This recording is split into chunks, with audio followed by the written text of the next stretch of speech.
2-3টা মোড় একসাথে রাঙ্গুনিয়ার পরে এই জায়গায়। এই যে কাপ্তাই উপজেলা শুরু, স্বাগতম কাপ্তাই উপজেলা।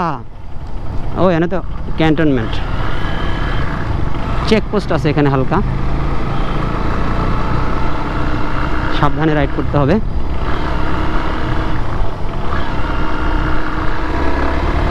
যদিও আটকায় নেই।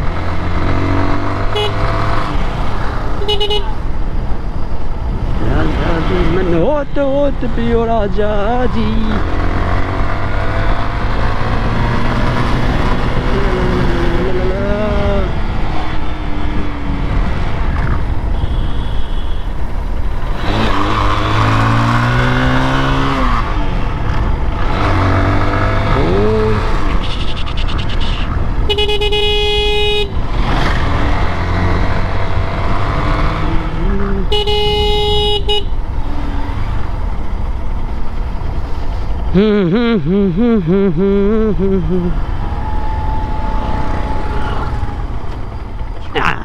এই যে পাহাড়ের উপরে ছিলাম, এখন নিচে নেমে গেলাম।